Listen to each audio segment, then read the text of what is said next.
Hi, I'm David Wall with Target Sales. Thank you for choosing BBJ and Speed Clean.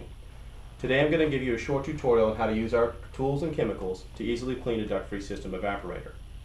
Included in our kit today is our mini split first aid kit, which has our micro coil clean and mold control. We're also going to be using our mini split bib kit from Speed Clean that has our deflector brackets, roll of tape, and the bib you see here. We're also going to be employing our coil jet from Speed Clean to help with rinsing. As you can see, we've already prepped our unit. Now, since every unit's different, we're going to leave that up to you guys as to the method to your madness. But we've gone ahead and removed the panels that are necessary to access the blower wheel and the coil. We've used our tape, our roll of tape that's included in our bib kit, and isolated the electronics and protected those from any kind of moisture. Once you've isolated your electronics using the roll of tape provided and readied your system, first step we're going to do is to use the deflector panels behind the unit itself, between the wall and the back of the unit, to keep water from running down behind the bib.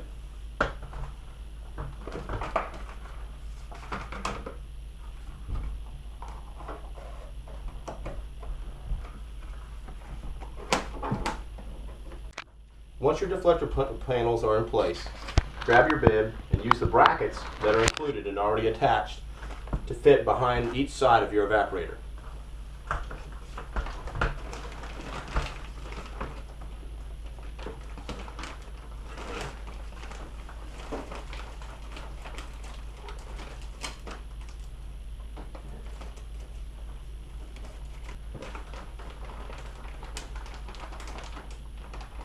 The bungee should go behind the deflector panels that you placed earlier.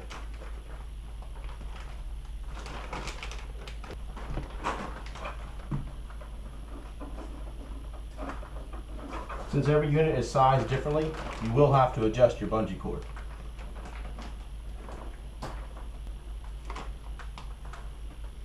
Again, make sure that your bungee cord is behind the deflector panels all the way around the unit. This is going to keep water from running down your wall. Make sure your brackets are secure and your bungee system has been tightened.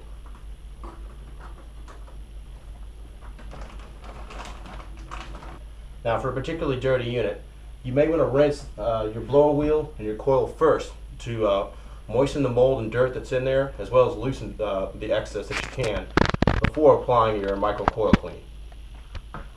We're going to use our coil jet by Speed Clean, which allows us remote capability with water and battery power to give up to 125 psi to clean this coil and blower wheel.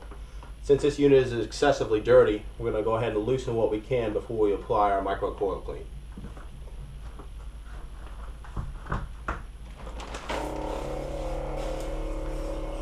All of our runoff should end up in our bucket.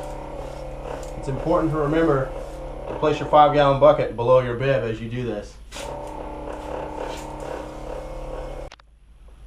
Don't forget to come down from below and spray your blower wheel. That's going to get gunked up as well in these evaporators.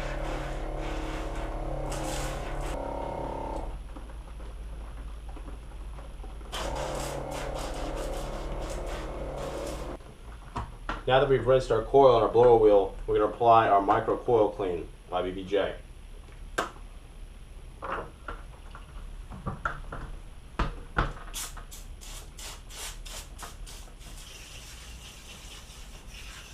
You want to apply this rather liberally to all your coil surfaces and your blower wheel.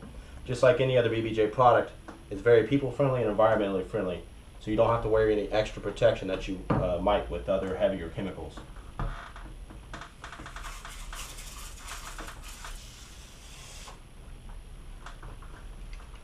Now, this is a waterless formula, so if you're doing regular maintenance on your evaporator and it's not quite as gunky, you don't have to actually use water with this. But with our particular application, and probably a lot of the ones that you'll run into, you will need to rinse because of the large volume of mold and dust buildup.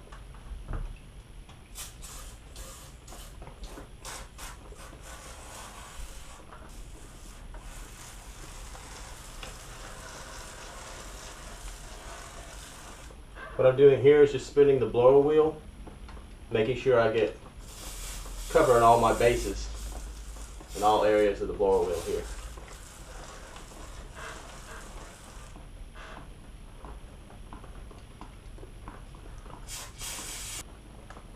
Now you're going to want to wait 3 to 5 minutes. Let this stuff set in. After you waited 3 to 5 minutes to let that coil clean sink in, go ahead and use your coil jet and rinse your coil and blower wheel off.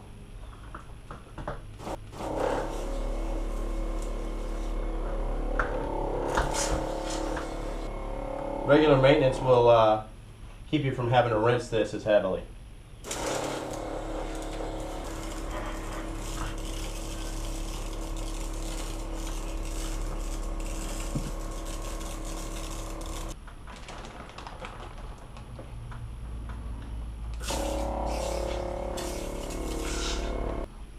If you're not getting as much water as you might think in your bucket, a lot of what you're spraying here is going to end up in your condensate line.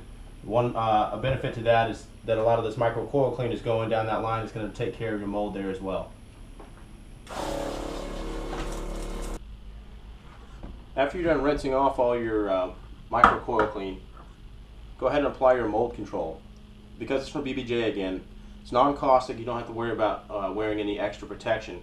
This is going to give you up to 12 months of mold control for your coil and most importantly for your blower.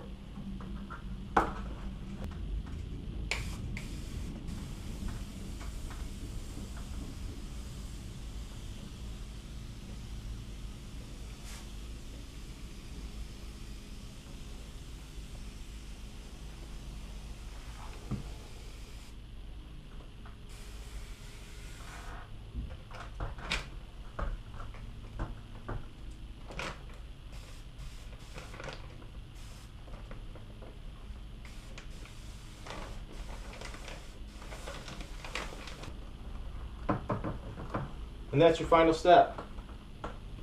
What you're going to do is now is just a little cleanup. Obviously remove your plastic cover and reassemble your unit.